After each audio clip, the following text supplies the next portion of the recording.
Hi, like you said, I'm Danny Cooper. This is Allan Wirth. We're both at Akamai, and we're here today to talk about DNS rebinding, which some of you may have heard of, some of you might not have. It's actually a fairly old vulnerability, but it's a gift that keeps on giving. So very briefly, we're both security researchers at Akamai. Usually we're administrators and authors for BKPCTF. We had an off year this year and didn't run it, but we're coming back, I promise. And I hope I see a bunch of you at the CTF, because we'll be playing, and it'd be good to see y'all. So I'm going to present a scenario.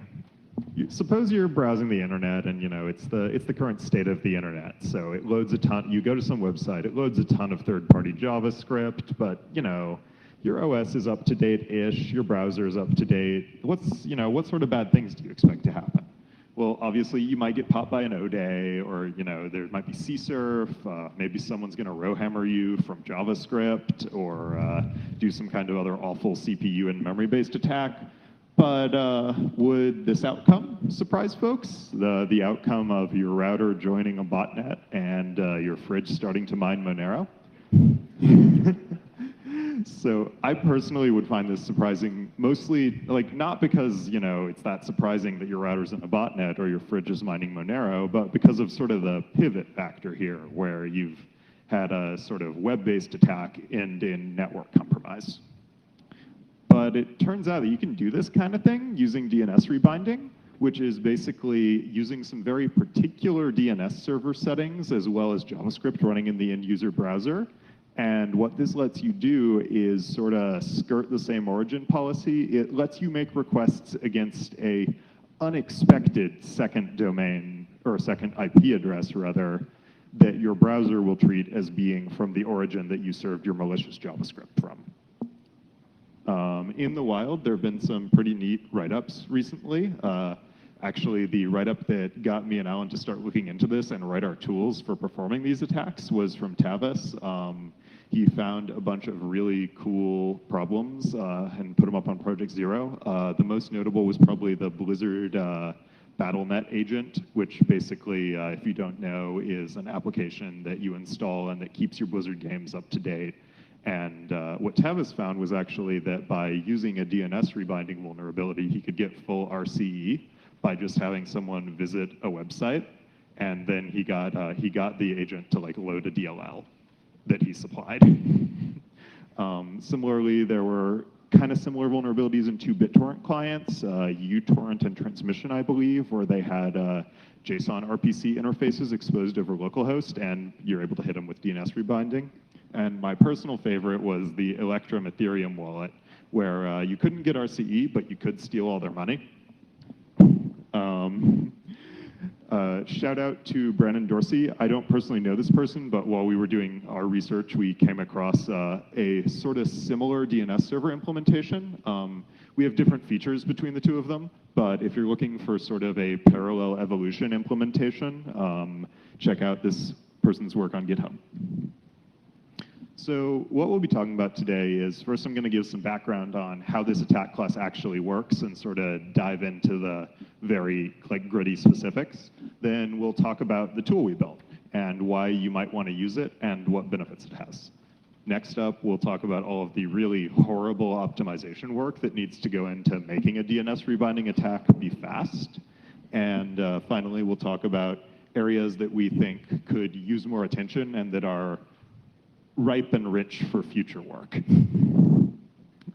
So first up, let's talk about the normal operation of a sort of canonically vulnerable application. So what you have here is you got a service running on your computer that for some reason is divided into multiple processes.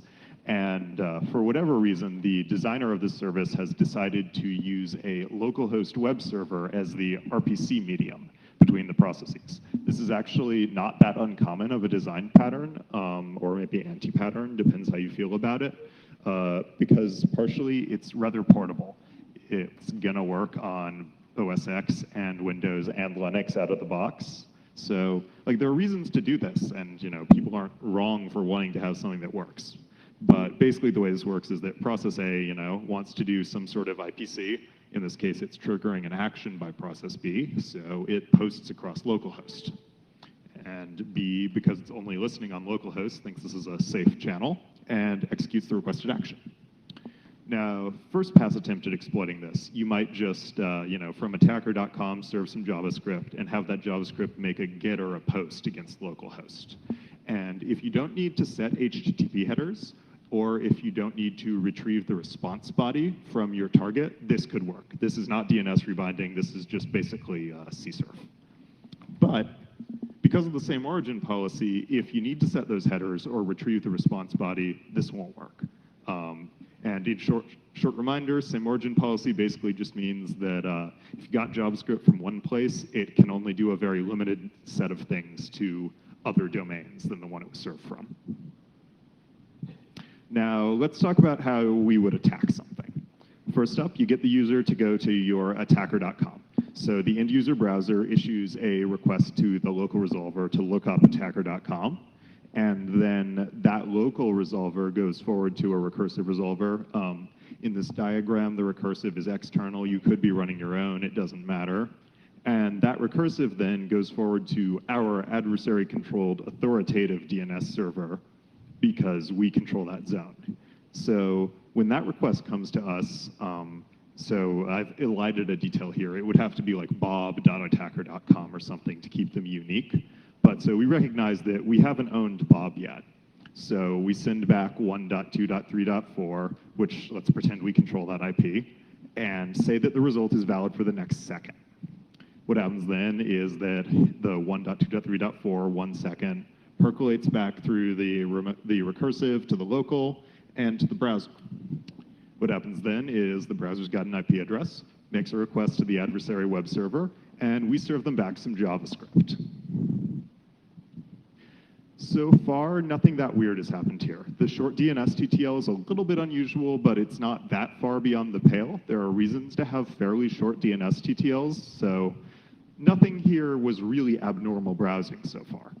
So let's talk about the attack. What happens next is that our JavaScript tries to make a request against attacker.com again, like an AJAX request or something. And so that gets delegated to the browser, which sees a request for attacker.com. It's the same origin, so we can retrieve the body just fine. We can set headers. We can do whatever we want.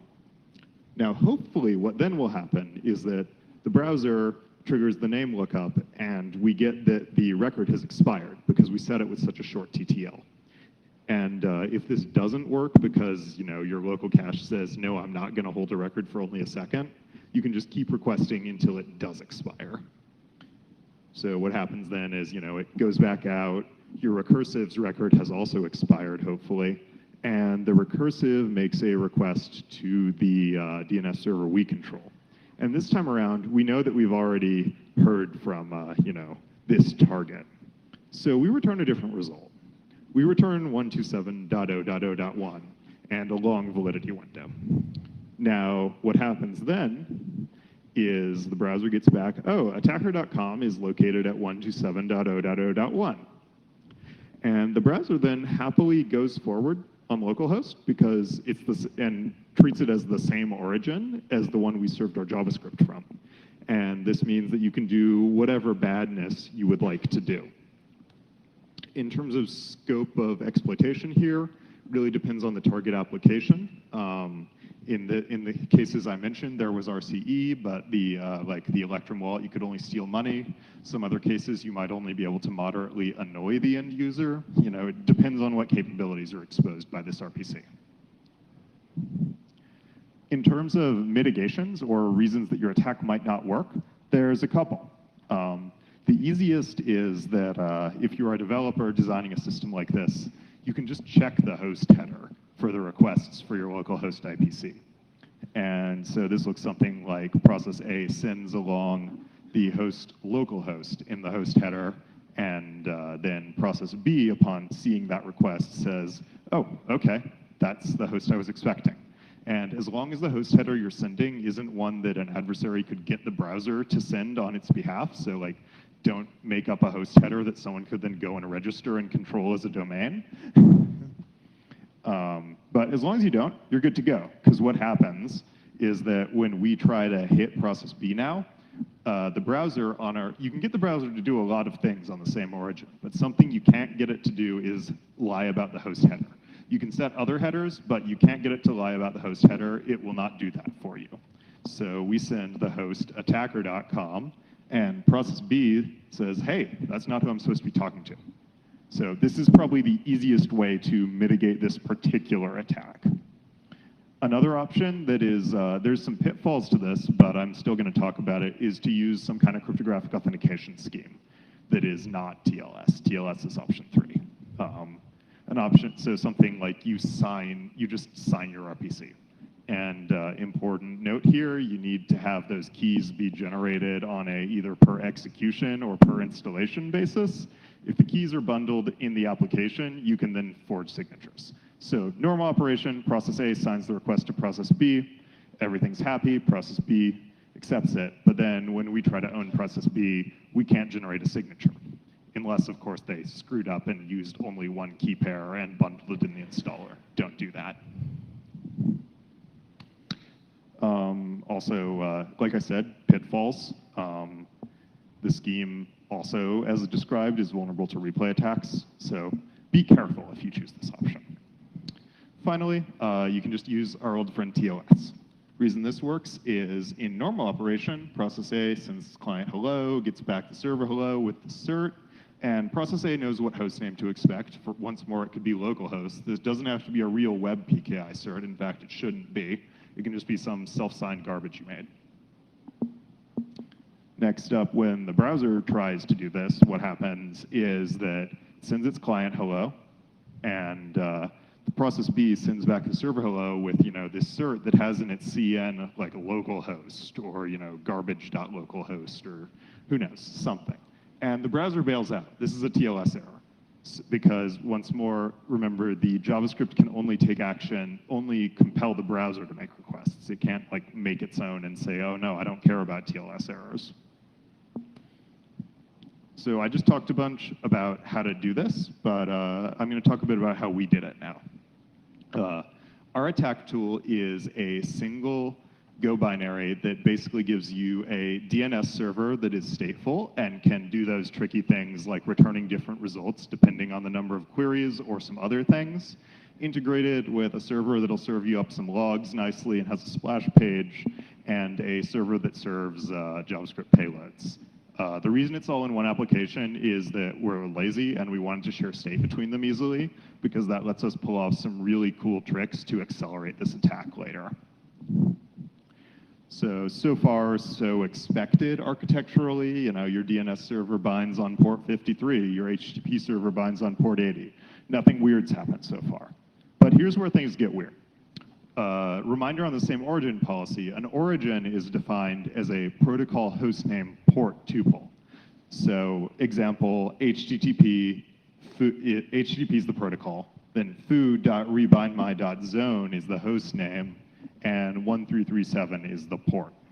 What this means is that if we want to serve JavaScript payloads that can hit our target on any port, like such that we can be the same origin as any port, we need to be able to serve from any port.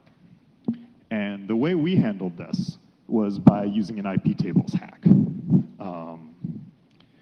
The hack in question is basically just that all traffic for the payload IP address, which is a second IP address separate from everything else, all TCP traffic gets forwarded, or all TCP traffic on all ports gets forwarded to port 80 on a local IP address. And then our payload server can just be a normal web server that doesn't have to do anything crazy like listen on every port. It just listens on that local IP on port 80, but from an outsider's perspective, if you talk to that IP address on any port, it will serve you HTTP. So this is what the tool actually looks like in terms of the domains it generates. So what is this garbage? This is a configuration dictionary embedded in a host name. And the reason we wanted this is, hey, why bother having people have to write a config or something? They can just shove it directly into the host name and get whatever behavior they need. So in this particular case, what we've got in our config dictionary is a UID. And this is just sort of a magic key we put in to So like I said, it's a stateful DNS server. So if you have more than one person using it, or if you're doing more than one attack at once, you could clobber each other's state. The UID is there to prevent that. So you pick something that's unique. It can be anything that is both valid for this part of a host name and doesn't contain a hyphen, because the hyphen is the key separator. Next up, this is the first IP address that'll be returned when resolving this name. In this case, it's just 1234. Note the X's, that's because, as you might know, dots have semantic purpose in host names. And the implementation got really, really hairy otherwise, so we just decided to have a separator character that did not have meaning in the host name. So in terms of what this IP should be, by default, we usually set it to be our JavaScript payload server that serves up the JavaScript that then like tries to do the attack. But if you got your own server, put your own IP address in. Next up, the second IP. This is our target. Here I just have a very vanilla example of 5678. In reality, you might be hitting localhost. You might be hitting 192.168.0.1 might be a very interesting place to go if you wanted to own a router. It can be whatever you want.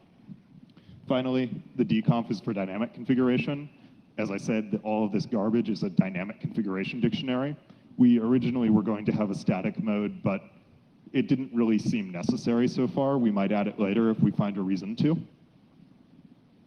So having just described this like garbage hostname format, I'm going to have Allan show how it actually works. Okay, so we're going to walk through a couple examples in the terminal, just interacting with this strange server, which will hopefully help understanding, because it's definitely very complicated. For starters, let's just look at the delegation for our name. And by the way, you can follow along on your computers. Rebindmy.zone is actually a host name that we own, and it's running the server right now. I'm in a separate context from you because it's a stateful server, so you can't mess up my demo. But you can mess up each other, so feel free to do that. So dig here is returning the recursive resolution for rebindmy.zone, which of course comes through the authoritative name servers for that, for dot and then zone. And you'll note that the A record that we got back is 18.217.171.44, and that we also got that A record back from 18.217.171.44. And this is really important because that's what Danny was talking about before, where we have an integrated HTTP and DNS server. So that IP address is the authoritative name server for our name, rebindmy.zone, and it is also where the HTTP server for that name lives, which is like very unusual.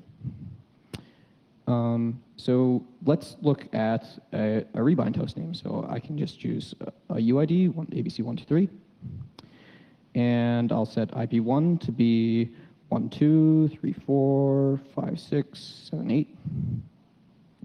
I'll set IP2 to be 127.0.0.1, and I'll configure it to use 3 hits. So for the first 3 hits, we'll get back 12345678, and then after that, this name will resolve to being 127.0.0.1.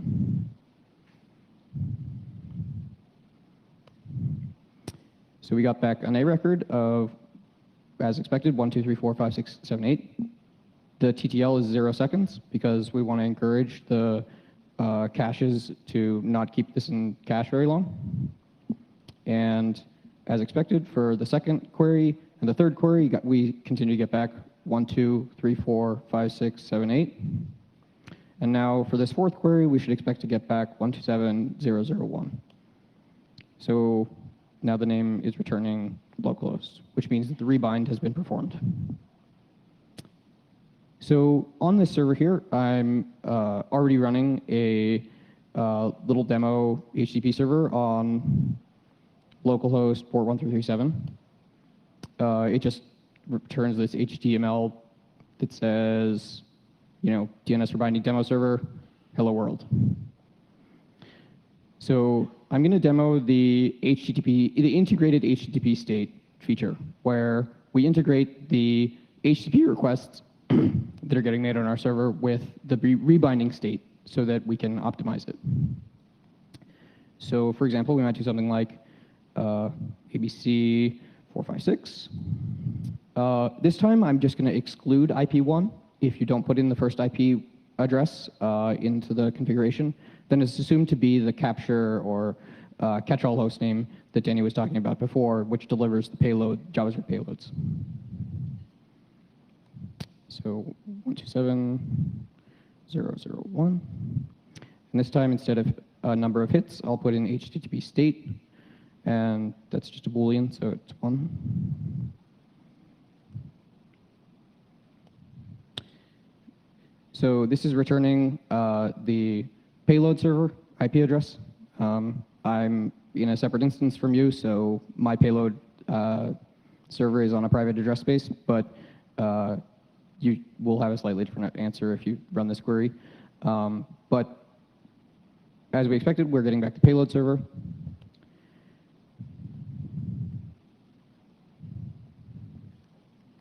Oh.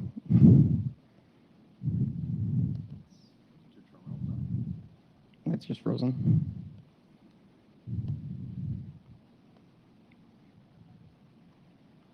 Someone might have screwed up my Wi-Fi. I also have all these demos recorded, but I don't really believe in recorded demos, so hopefully we can get this working.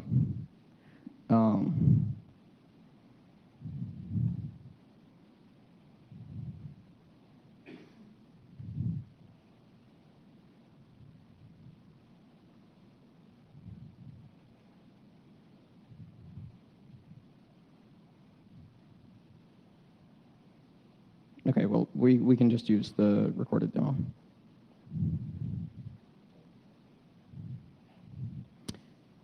So we already went through all of this, and screen. So this was my name that I had constructed, which is the same as the one that I just had in my terminal before it messed up. So you can see that I have an implicit IP1, IP2 of localhost, and an HTTP state is a Boolean that's set to 1.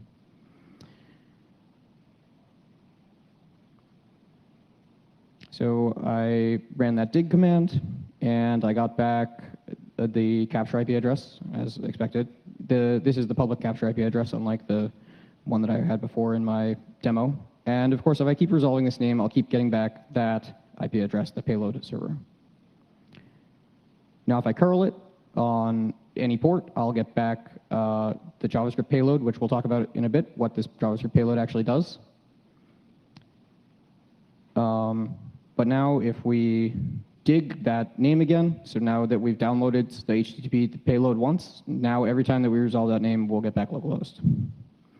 And I was running this on my personal website server, so when I curled that name again, now that the rebind had occurred, it was returning localhost, so it went to my local web server and served up my awesome homepage. So I'm going to hand it back to Danny, who's going to explain how we're going to use these constructs to build a port scanner. Okay. Cool. We're back. So Allan just demonstrated how to sort of hit a server once. And some of you might see where this is going in terms of a port scan, but I'm going to run through it real quick. What we do to do a port scan is, so to scan each port on a target, you need a distinct host because of that, like I said, that issue where a origin is defined by the hostname protocol port tuple. And what that means is that you are going to have a separate iframe for every port on every origin you're scanning. What this looks like is this. Basically, we connect on port 532, hitting back to localhost. We use HTTP state because it's a lot faster. And then we've, to stop us clobbering ourselves, we just tack the port number onto the end of our UID.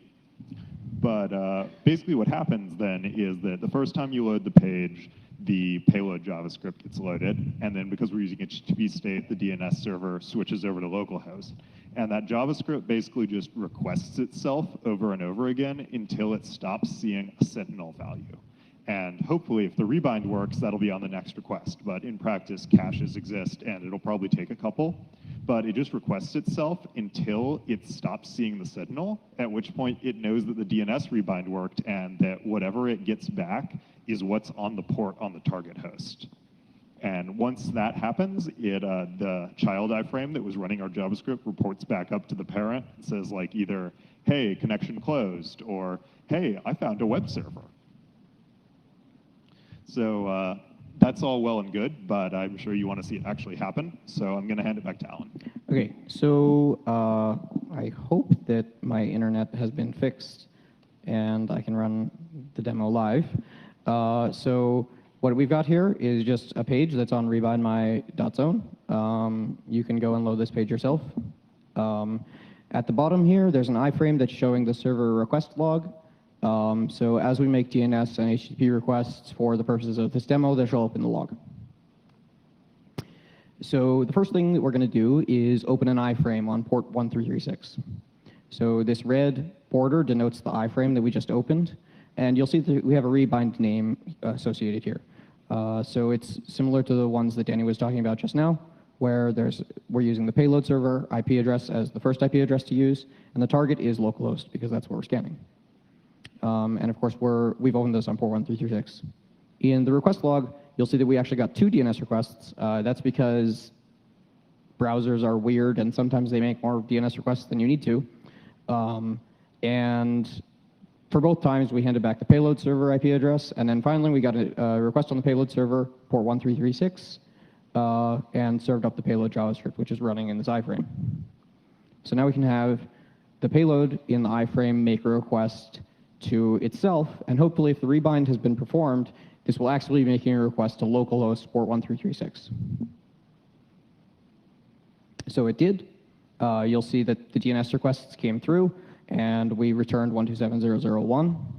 And when this AJAX request was attempted, it had a network error because I'm not actually listening on port 1336. So the port scan result was that this port is closed. So let's do this for port 1337, where I do have a server. This is exactly the same. Their name is slightly different, so it has a different state. So you'll see that we have the port number 1337 in the host name. And of course, we got DNS requests came in, and we returned the payload IP address, and exactly the same as last time.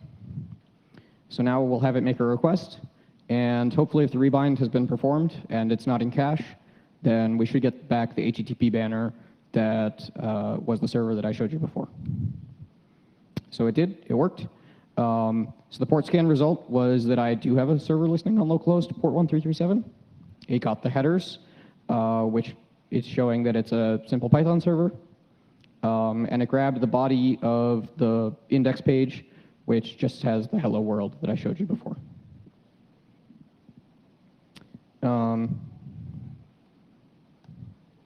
So that naive implementation is good, and it, mostly solves our problems, but it's not quite efficient enough to scan large port regions. Even if we just automate the button clicking, right? Like, I spent a lot of time talking between each time I press the button, but even if we optimized that and automated it, it wouldn't be enough to actually be useful in practice. So some of the time sinks here are, we're waiting for DNS TTLs to expire. Even though we set the DNS TTL to be 0 seconds, there are local DNS caches, a DNS cache in the browser, a DNS cache at the recursive server that can all have this rebind name in cache for extended periods of time. So we have to wait for those to be purged before the authoritative is asked again for what to use. Establishing HTTP connections can be quite slow. We have to have a full TCP handshake round trip. And if they have to time out, which can happen quite often, because if there's firewalls or something, that can take as long as the browser's timeout window is, which can be up to 15, 30, 60 seconds. Finally, creating iframes for each target port uses a lot of browser resources. We might naively think, oh, well, why don't we just make 65,000 iframes at once? Each of them requires a full DOM, a full JavaScript execution environment. It's quite slow, and so we have to rate limit how many of them we make at any given time. So our simple optimizations are that we create the iframes in parallel, but not too often, not too fast. And we spent some time hand-tuning this, but we think we have a good rate down for a variety of systems. As mentioned before, we set the DNS TTL to just be 1 second. This is actually not in compliance with the RFC. The minimum that you're supposed to use is like 60 seconds, but we have yet to find a server that works on it, so we do it anyway. And then we also force all the TCP connections to always be closed after just doing one HTTP request. If we used Keep Alive or something like that, then we might not make as many DNS requests, and that would be really bad for us to perform the rebind efficiently. So we always set connection close, and we always force that there's no cache. So this is just to try and get the browser to make as many requests as possible. We've talked about this a few times, but the payload iframes only need to load the HTML once. At first, we were using just a simple counting method or flip-flop method, time-based, in order to perform the rebinding, but this was really slow. And we found that a lot of browsers can make lots of requests. You notice that my browser made 2 requests each time I loaded a new iframe. So it was kind of all over the place about how much time to wait or how many requests to use to perform the rebind. We found that a really, really clear signal is that the end-user browser has downloaded the HTML page once, and so we always know that we can rebind after that point. This might not work if there's like some kind of strange proxy in the middle, but this could require some fine-tuning. Next, we needed the iframe to perform a handshake. Sometimes firewall rules and internal browser policies can prevent iframes from being loaded in the first place. So our payload never gets loaded at all, and we need to be able to detect this case. So the simple answer is that we just use a post message when the payload is loaded at the first time. And it just says to the parent, hey, I'm here, I'm going to start doing my port scan. And if there's a timeout and we never get that message, then we know that the browser can't connect to that port at all. This doesn't really tell us anything about the victim, but it's important to keep track of this information that we weren't able to scan the victim on this port.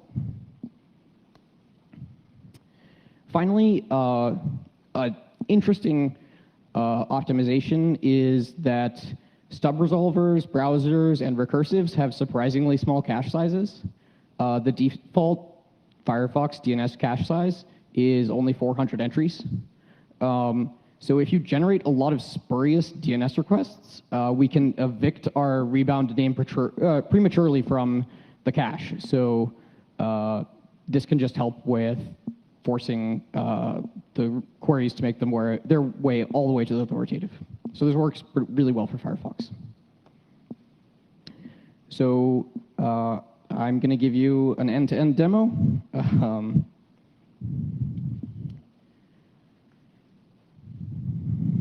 OK, so what's going on? This is happening kind of fast. I'm scanning localhost ports 1000 through 1400. This blue bar, as it's going up, there's actually like a striped blue bar at the very tip of it that's showing how many iframes have been created. And then the solid blue bar is showing the proportion of the ports that have already been scanned fully and responded. You'll see that the log is showing that all these ports are closed. That's kind of verbose. But we found that port 1337 was open, and the tool actually grabbed the banner and the index body that I showed you before. It's just not in the GUI. So I'm going to hand it back to Danny, who's going to talk about future research areas. All right. Oh, wait. Okay. So we just talked a lot about our tool, and I'm going to talk now about how we want to use it and how we want to see other people use it. There's a lot of bugs to be found, I think, in localhost HTTP servers, as well as basically inland stuff. So I've alluded a few times to like owning routers and owning fridges. That's because a lot of things rely on being behind a firewall or a NAT to keep them safe. Like a lot of routers have plain HTTP login pages that only get exposed to the internal network, but that then have crappy default passwords on them. Same with IoT devices, etc. And there's also, I'm going to touch more on this later, but even if something isn't an HTTP server, we think there are a few ways that you can use this technique to possibly hit it, even if you couldn't before. And finally, we're really interested in actually just finding out what's out there. Like you've heard me assert a few times that this design pattern is common, and I've seen it many times, but I don't have numbers for you because no one has done that survey. So quick overview of stuff that we think is interesting about hitting loopback. The reason this paradigm is kind of common, other than it being very portable, is that if you have something like, I'm going to call it the Spotify app here, where you want the user to be able to click a link in their browser and then have it like open up in the Spotify application, you could use a custom protocol handler, like IRC or something. But this pops up a warning message for the user. And it's like, hey, you're using this weird protocol. Are you sure this is OK? And users don't like that. They have to click again. So what if instead you just made an HTTP request to localhost with the command to open up that link? So this is a design pattern that people use sometimes to get around having the warning about custom protocol handlers. So you'll see it sometimes. Of course, if you do that, the TLS, you can't do TLS with that. You cannot have the localhost Spotify server have a valid TLS cert for Spotify.com. Otherwise, you're going to have horrible impersonation problems. Host header validation, it's just not something people really think about when they're rolling a quick and dirty HTTP server on localhost, but it stops this bug. In terms of routers and IoT devices, talked about this a little bit, but there's actually kind of a nasty problem here, because for those, checking host headers isn't necessarily a desirable behavior from a user experience perspective, because people like to be able to go to, you know, my camera dot whatever and get their IoT camera or get their router. And so unless this is like completely determined ahead of time, you're going to have host header problems there. Normally, they also don't use TLS for sort of similar internal network reasons. It's not clear what sort of DNS zone you would have the host name be valid for. So yeah, my quick example I've said a couple times is it's very easy to own routers using this technique. In terms of mitigation, Mike West at Google has a document that talks about some ways to sort of make attacks like this less bad. It's called Cores and RFC 1918. It's worth looking at if you care about this sort of thing. So finally, fun with non-HTTP protocols. This is a little bit more out there than the other parts of the attack. Probably a higher work to reward ratio, but there could be some really neat stuff. So just because you can only speak HTTP doesn't mean you can't also be speaking something else. If a service is listening on TCP and it's a text-based protocol, and you have the ability to inject HTTP headers, you can get commands or things that might look like commands to that service fairly early in the request body, such that if it's somewhat tolerant of malformed things, you can inject commands or do, put some kind of valid command in this protocol.